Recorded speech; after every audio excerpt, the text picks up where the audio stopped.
Let's talk supply chain. So welcome to the show, Tony. Thanks, Sarah. Appreciate it. Thanks for inviting me on today. Yeah, I'm so excited to have you here. I mean, SPS has really helped more than 105,000 companies in retail, distribution, grocery, and e-commerce to connect over the years. And for all of you that know how passionate I am about collaboration, well, that is just music to my ears. So I really can't wait to find out more about what it is that you're doing, but also the impact this kind of incredible network is really having on the industry. So let's dive right in. Let's talk about the SPS journey. You say that you always knew from the start that there was a better way for retail trading partners to work together. And I think you've grown consistently for the last 20 plus years. So you must be right. What was the vision? What was your secret to that sustained success? Yeah, I mean, it's perfect with your sign right over your shoulder there too. Collaboration is the future of business. I mean, really, that's when we describe what we do, we lead with collaboration. So anytime you have a retailer, grocer, distributor, e-tailer, whatever that may be, obviously they have to collaborate with their manufacturers, brands, CPG companies, the folks that produce the items that they sell. So really any type of collaboration that takes place between those two parties, especially in the digital form, exchange of critical pieces of information, data, purchase orders, et cetera. That's where we want to live, right? And we position ourselves as the world's retail network. Really, what that means is, we want to be the network that represents all of that collaboration. Amazing. I love that. What has the journey started? Like what has the journey looked like? How did you get started in this? Right.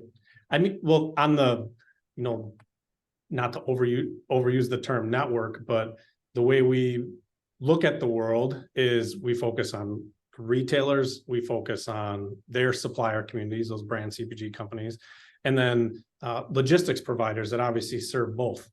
So we have always took the stance that if we're working with a retailer, we want to help them with every single one of their suppliers. If we're working with a supplier, we want to help them with every single one of their retailers. If we're working with a third-party warehouse provider, we want to help them with every one of their customers, which are largely the retailers, suppliers, the brands, manufacturers, that are then supporting the retailer connections and business that is established there. So we've really kind of just grown organically by focusing on each of those areas. And every time we have a retailer that's working with a supplier that we haven't seen, we have an opportunity to have a conversation with that brand or manufacturer. Every single time we have a brand or manufacturer that brings us into another retailer, we have the conversation there. So it just allows us to continue to kind of build out those additional companies into the network. And once you're part of the network, then you get the benefit of the second and third and fourth connection being that much easier.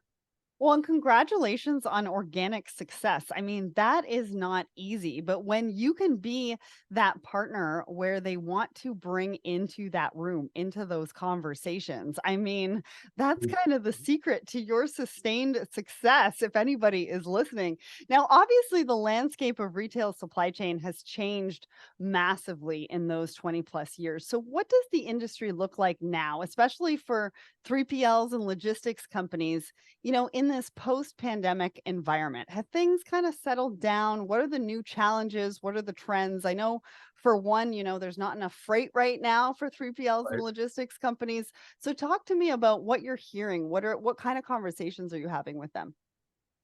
Yeah, I think, across the board post-pandemic is we really looked at that as just accelerating the path that everyone was already on, right? Like Right. retail accelerating, the things that all retailers were doing in the front office, if you will. So us as consumers, what we were experiencing, that's pretty easy. But very much so, folks are still catching up with on what that means to their business to be able to Right. support those business models and the new things that they put in place to support their consumers. So I don't think it's slowed down by any stretch of the imagination. I think there's been some areas in post-pandemic that folks are now kind of rationalizing, coming back to the new normal, if you will.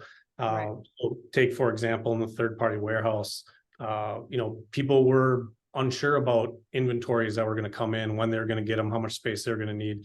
So you saw some contracts popping up to just make sure they had the space to store those Yeah. goods in a warehouse. So you can see some of that now when those things start to expire. We're getting back into kind of maybe an area of a little bit more certainty. Now you have to have you're getting back to maybe the way it's going to run for the next few years again, right? Yeah, absolutely. Being able to forecast again. Yep. Right? Because during the pandemic, that was a bit of a nightmare, and I know that that went on for a few years, but now I think things are settling down a little bit into that new normal like you were talking about, and, the space that we need, the inventory. People are looking at that a little bit differently as well. What space do we need? How much inventory are we gonna carry? Are we gonna carry all of these SKUs? So lots of different discussions that are happening in that space. Absolutely. So, who exactly is SPS? What do you do and how do you help your customers? Break it down for us. Absolutely. So, like again, when I give the elevator pitch of SPS, I always anchor on collaboration. All right. Yeah. But at the end of the day, supply chains don't work unless you have multiple companies working together, right? Hmm. So in our world, we are centered on retail. So we look at ourselves as the retail experts, especially in North America in that context. So we always like to say, hey, we know the ins and outs of working with Target, for example, better than anybody. And part of that is because we have thousands of Target's suppliers, the manufacturer CPG companies that are working with them every single day. Mm. So if Target makes a change to their pallet in, pallet out DC operations, we're going to learn about it. And then that trickles down to their suppliers, and that trickles down to the third-party logistics providers that are servicing those suppliers. Hmm. So we really look at ourselves as that hub of retail expertise, if you will. And then there's all this different, we'll use the term external data. There's all this data that needs to be exchanged between those trading partners in the supply chain to make sure that it's running efficiently. And in our space, you're going to work with Target. Target's going to tell you how to work with them, and then you got to quote unquote get an A with Target. So we really help with the exchange of order information, item information. Maybe you're selling a new item and Target has a specific process for how you've got to get that to them. I'm just using them as an example. Hmm. Variances on that order. What can I ship on time? What's back ordered? Inventory information. And then we also have a point of sale where retailers will share out their actual sell-through performance that our customers tap into as well. So really, again, anytime there's that potential for automation and exchange of that data between trading partners in the supply chain in that retail space, that's where we play, and all of our products are centered on one or multiple of those data sets. Amazing. And it's like you're leveling the playing field so that everybody has a chance to be able to work with a retailer like a Target, like you mentioned, right? There's so much information. There's so many things that need to happen to be able to supply somebody like a Target. And it sounds like you're really leveling the playing field so that everybody can play in that market, which I really, really like the sound of. So, talk to me about who your customers are. Do they need to be a certain size, for example, to work with SPS, or do you work with, all sorts of, size companies? Is great question. And I think that's one of our strengths is we will work with the, very small merchant, if Mhm. you will, a very small brand. Maybe they just got into retail for the first time, right? And they're being told by their customer, hey, if you want to get orders from us, you've got to be able to, in our industry, do EDI, Mhm. so electronic data interchange, and that can be a daunting task because they're like, well, I'm a product person. I've got this sponge or I've got this toy or whatever, right? That I'm selling. Mhm. So, a lot of our customers we get really early on where they just need to be able to get their orders from their customer. Right. And as they grow, they're adding additional trading partners. Maybe now they're adding some additional systems to help them manage their business, where maybe early on they were doing mostly in Excel and email. right? Excel. Everybody loves to hit So Excel. everybody. But then they're getting into, making investments in the ERP or an order management system or an item or inventory management system, et cetera, et cetera.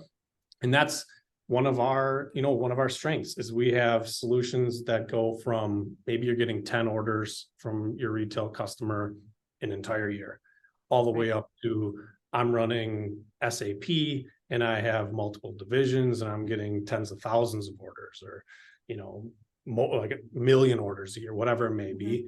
We can, we have solutions and we have partners over the, 20 plus years that we've established to be able to work with any of those systems. So size of customer is an advantage for us because we can grow with all of our customers.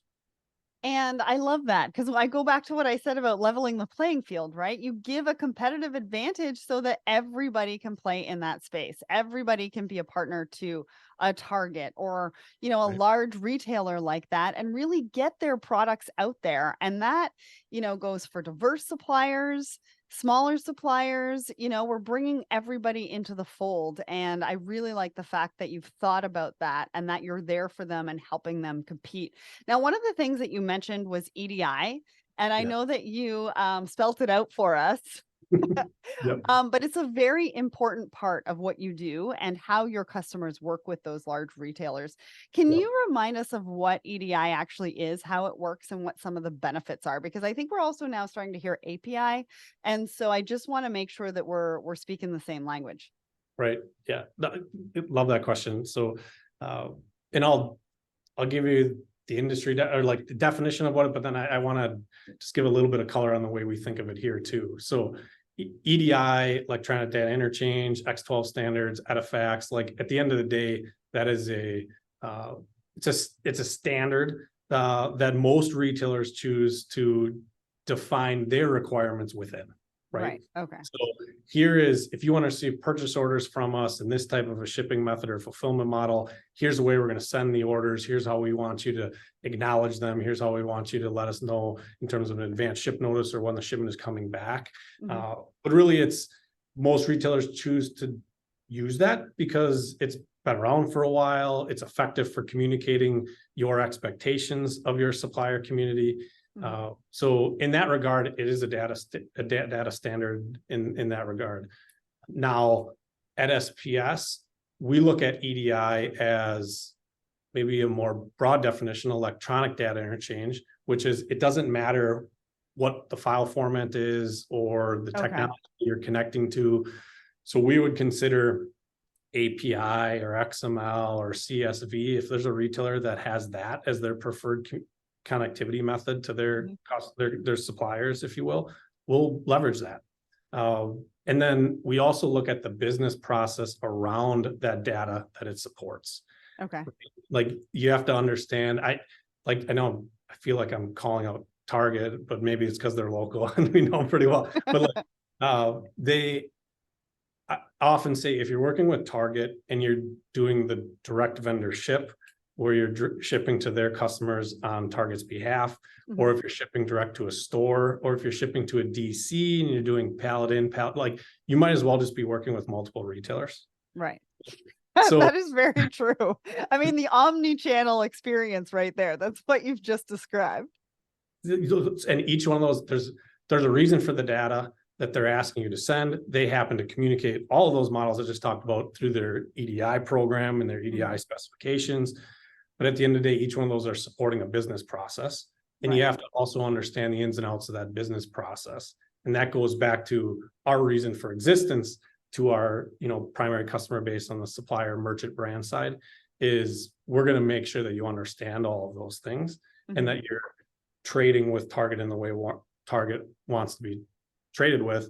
So you can focus on getting the next big order and getting the new product line off the shelf, like going and all that kind of stuff. Well, and you're letting each part of the supply chain sort of focus on what they do best rather than trying to figure out the whole technology and figuring out how everybody is going to integrate and get the data exchange, et cetera, because you've got the supplier that's, shipping into Target. Let's use Target.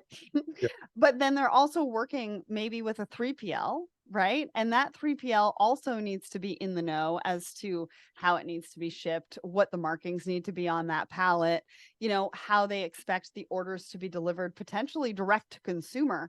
And that direct to consumer not only has an impact on Target, it also has an impact on that supplier. And it has an impact on the customer experience and whether they're going to come back and buy from you again. And so this is really what you're talking about as far as that network, how you are a hub of bringing everybody together to speak Exactly. the same language, right? Absolutely. And you mentioned the numbers earlier on, 105,000 brands, merchants that we've worked with, which means we've seen the technology side, we've seen the connectivity methods and the data formats and the systems and like we've seen all of that. And but what we bring consistently is that retail expertise. So you're just talking about 3PLs, and in a nutshell, you basically summarized our 3PL product. Like we help them connect with their customers, which are going to be the brand, typically, right? The brands and manufacturers that are Yeah. selling into retail. And these 3PLs, these public warehouses, third-party warehouse providers, they have a tough job, right? Because they not only are understanding their customers' requirements, how they want to ship, how they want to show up, but then they have to understand the requirements of each of their customers, which is the retail. So to your point is, I need to know exactly how Sarah is interacting with retailer X, how she's shipping to retail X, and then I need to know my next customer and how they're working with maybe the same retailer or a different set of retailers. And you might be running a facility with dozens of those underlying relationships that you have to not only know the data requirements, but know the business process requirements. Absolutely. And so you have mentioned the word data quite a bit.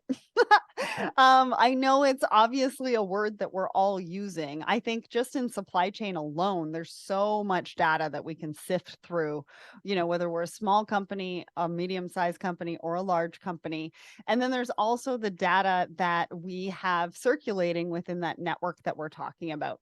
So what does data mean for SPS and your customers? What is the impact? And I'm going to use another word that a lot of people use interchangeably, which is visibility, right? Mhm. What is that visibility and level of insight that you bring? Because I think I read that customers who use SPS Analytics outperform industry benchmark. And that is a really, really big deal, especially to those smaller shippers, manufacturers that we're talking about as well. Run us through that. What does that look like? And how do they kick Right. butt in the industry using your platform?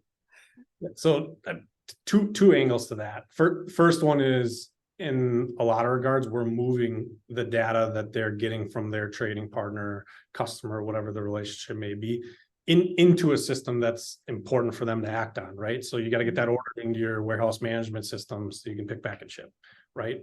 Yeah. So obviously just the movement critical, but then the insights or the visibility to that data also very important, right? So one of our product lines is around, I mentioned this earlier, is around sell-through performance. And this is some of the benchmarking pieces too. But for the retailers that share point of sale or sell-through performance, they're doing so because they believe that their partner, their supplier, can also look at their performance and make recommendations. And that's where you see the benchmarks, right? Because now you've got this, not the overused term, but this collaboration taking place where both parties are incentivized to do the same thing, which is sell more of that given product.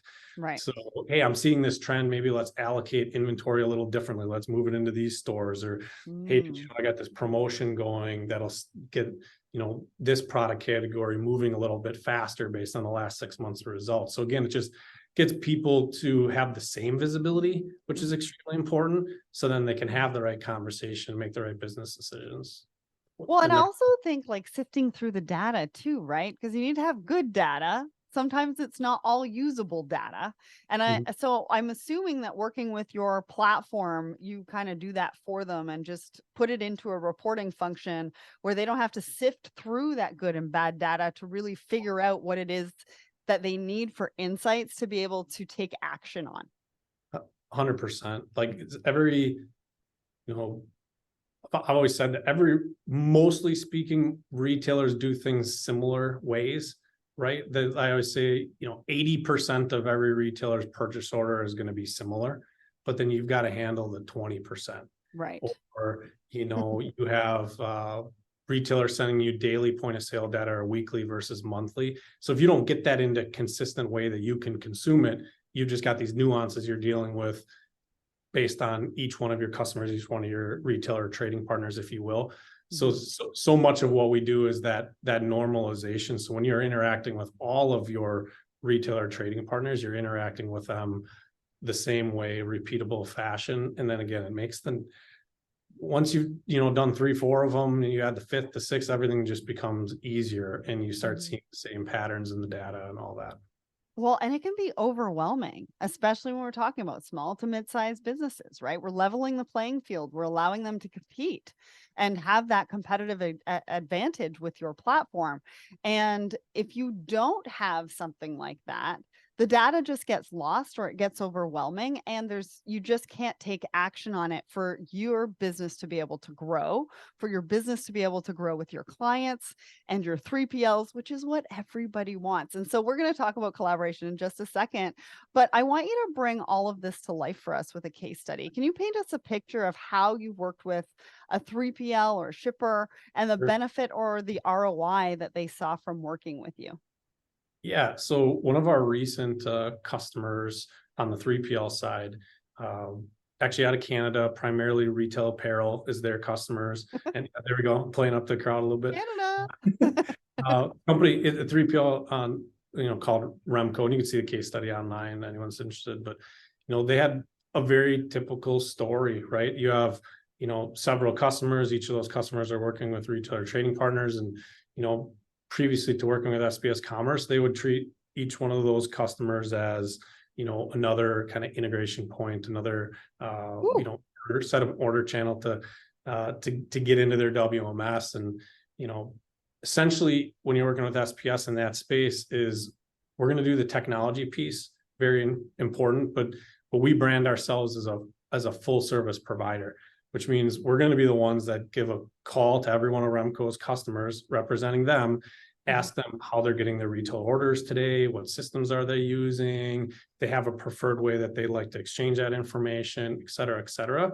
And again, because we've done so many of these over the years, it's, we've probably worked with that system, or we've probably worked with that, that set of data. And we can get those all through essentially the same connection point to the WMS.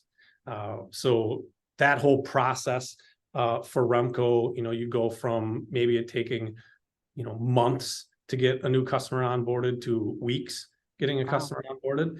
And you have that retailer lens, again, that's on those. So we're able to coach Remco or any of our, 3PL partners for that matter on, all right, so if you haven't seen this retailer before, here are some of the pieces, not only on the requirements in terms of the EDIs and the data, but also, hey, here's how you have to actually book freight with them. Here's the carrier that you need to use if it's over 150 pounds versus less than 150 pounds, like all of those types of nuances that they're going to learn one way or the other. We're just, making it more efficient for them to learn that quickly. Well, you put it into a playbook. I mean, I come from the 3PL logistics world, and let me tell you, if we had a playbook back then, how much easier that would have been and how much happier our C-suite would have been, because it would have taken so much less time for us to onboard a customer, because the sales cycle takes a while too, right? So if you put the sales cycle plus the onboarding, for you to actually get a customer and get some revenue coming in, I mean, a playbook for that to cut down on time, that's giving you money back in your pocket, time back in your pocket, so that people can be focused on what they do best. And you have a playbook and a checklist that you can use. I mean, it's magic. I think it's magic. And I wish I had one of these. All right. So you keep mentioning collaboration, and we've talked about how collaboration is the future of business because it says on the sign behind me. And I say it all the time. But what you're doing at SPS really is the definition of collaboration, right? How do you think your approach is really changing the industry for the better? I mean, we've heard about blockchain and how blockchain is supposed to bring everybody together because we're supposed to exchange data, but everybody is very much like, I'm holding my data close to my chest because I don't want to share it with anybody. How are you breaking these glass ceilings? How are you bringing collaboration into the fold and really helping to impact the industry in this way? Yeah, collaboration only works if both parties can collaborate, right? It kind of sounds, obvious, but so, but so much of what we do, even when we're partnering or having conversations with a retailer, for example, is, helping them understand what their supplier communities are going to be capable of doing, right? It's like, well, don't ask for, a certain piece of data or a business process that maybe 5% of your supplier community is going to be, able to do, right? So let's take the collaboration piece, but also make sure we're collaborating on the right context that both sides of the relationship can actually execute on. Right. And that's, again, the same in the other direction too, whether we're working with a 3PL or, a retailer supplier, where we can help them, instead of taking honestly, you take one of these retailers, like if you took the retailer's playbook, you're talking potentially hundreds of pages of documentation, when it comes down to it, like big, thick stacks of paper. And we can distill that down to a, customer that just got into retail for the first time and tell them, to your point, the playbook, the 10 things that they really need to know today, and then they can get more sophistication. So it's almost like the starting point on that collaboration, and then growing from there. So I should have said more easily consumed playbook. Playbook. There you go. With a play-by-play of here's what you do first, here's what you do next, here's what needs to happen after that, here's what you a can high school football team versus the San Francisco 49ers, right? Yeah, exactly. I should have said that, because we don't want a playbook with 102 pages. Nobody has time for that. But we need a checklist and a smaller playbook with a play-by-play of what that all looks like. One of the other things that you talk about, or SPS talks about, is the importance of meeting every consumer where they want to buy it, which I love. And we talked about omni-channel a little bit earlier in this conversation. I hadn't really thought about it necessarily from a consumer perspective. Usually talk about it from a B2B perspective. So what do you mean by that? Why is it so important? How are you helping your customers to serve their consumers in that way? Because I mentioned it before, right? Customer experience is everything. It means they're going to come back. They're going to buy from either the retailer or they're going to buy from you, right? 100%. And like the way that we always start with the retailer and what the retailer's motivations are, which is obviously satisfying the consumer, all of us. So everything that then happens downstream is just a product of that, right? We were going through those examples. You touched on the omni-channel word, where it's like they're doing all of that because of our expectations. So that trickles down to the way that they want to engage with their supplier community, which then trickles down with the way that they want to engage with their third-party warehouse partners. So we always like to center ourselves in, well, this is happening because the consumer's expectation is X. And then that has a ramification to the reason why a retailer wants to run a fulfillment model or shipping method this way versus that way. It's because they believe that puts them in the best position to serve the customer and the consumer. So all the way down that whole,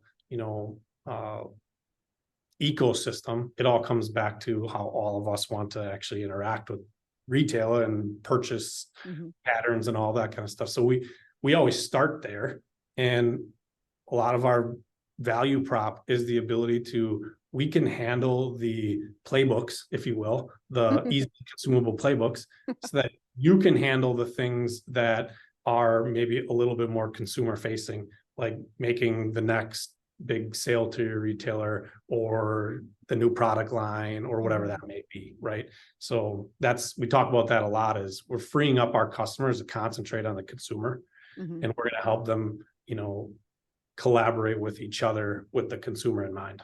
Amazing. Now you spoke earlier about onboarding for your 3PL in that example that you used for Remco.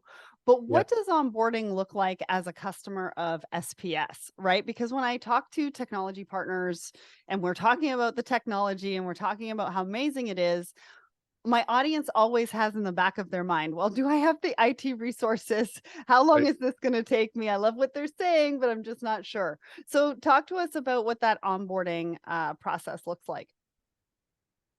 Yeah. So the first piece that matters is if I'm again, like the vast majority of our customers are going to be those retailer suppliers, so the brands and manufacturers. Their their first motivation is and should be when they come to us is give me compliant with my customer, the retailer, so that I can start receiving orders. Right. Like that's oftentimes one of the first Right. interactions we have with them. And that's where, we can in couple days time, usually we can get them up and running because we've done it so many times on a user interface that allows them to get their orders. They Sweet. can send back all the required documents. Hey, Mhm. here's the acknowledgments, here's the shipments, here's the invoicing, like you're up and rolling. And then you can add sophistication from there. So, maybe I want to quickly then get to automation of orders into my QuickBooks. So I don't have to have manual or order entry. Right. Or maybe I made this big purchase on NetSuite and I want to make sure that I'm getting the most out of my NetSuite purchase. Right. So we can add those layers and that onboarding. Again, it always starts with the retailer compliance. You got to make sure you can get the orders. And then we start chipping away and taking bites out of the automation and some of the additional capabilities. Hmm. And that really just depends on, really depends on how big you're talking. If you just want to get up and running for your number one retailer trading partner, and we've already got data flowing, our familiarity with your system, that can happen pretty quick. Maybe it's, hey, I'm actually cutting over a large portion of my business. I got to do several dozen at one time. Well, that's going to take a little bit more planning and a little bit more work. Right. So again, it gets kind of like your customer size question. We span project scopes, but the number one thing is, hey, let's make sure you're getting your orders. We don't want to lose any business, and then go. Yes. Just get started and know that the partner like an SPS is thinking about you growing your business Mhm. and is going to be there for you as you grow that business. So you can just get started and then you can increase what you're doing and how you're automating and what that looks like, right? As you go on. Because a lot of times when you take on a big technology project or a partner, there's a lot of different things that you have to do. But if you can just get started and then maybe hit some milestones as you go, I think that's amazing. So, as the industry continues to evolve, what should 3PLs be thinking about? And most importantly, what should they be investing in? And I know we're going to link to an article in the show notes for this episode to an SPS commerce.com blog. So, go and check out our show notes. But yeah, so talk to us about that. Yeah, I mean, especially on the 3PL side of the business, when I talk to our customers, our prospects, seems like, one of the common threads is everybody's investing in, use this term earlier, is that visibility. They want their customers to understand the inventory positions in their facilities, Mhm. want them to be able to see, the order activity, like all of that. So I think 3PLs are going to continue to invest in those spaces for sure. And more in our world, we see more and more 3PLs that are, we've kind of coined the term hybrid, in that maybe before they were doing primarily shipping in bulk, and then they have a customer that's now pushing them to another fulfillment model or another type of shipping. So taking over more of the total expectations of their customers. But I mean, really, on the 3PL side, their, space is a consistent theme too. Right. Like you can only grow as fast as you have the facilities to The grow. facilities. Yeah. So coming up with creative partnerships that allows you to help your customers, maybe without necessarily having to invest in space, is a theme. Mhm. And then obviously, growing through acquisition, growing through expansion. I mean, everybody is looking for ways to, save money on freight, which at the end of the day gets to your inventory allocation strategy. And as a 3PL, your ability to collaborate with your customers on their allocation strategy and then execute on their strategy in terms of where they're distributing inventory, who they're shipping into, and when. So yeah, I mean, it's not an easy business. And in our position, we're trying to help them with one of those areas, that whole, let us help you connect and collaborate with your customer. Let us help you bring those playbooks, so you don't have to, spend a bunch of time figuring out every single retailer. Let us get you to the 5-yard line on your own, Yeah. or with our help. Yeah. So yeah, I think it's a complex space, and there's a lot going on there.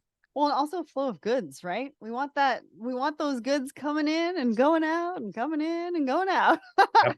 And Absolutely. as long as we've got the communication, the right technology partners who we're working with, to really help move that data so that we can keep goods flowing in and out as we need, and to figure out what inventory is moving and what inventory is not moving, and what SKUs do we need to reduce. I mean, there's so many things that you are doing with the data, the visibility, and everything that you're providing to your clients that is really going to make a difference in that world.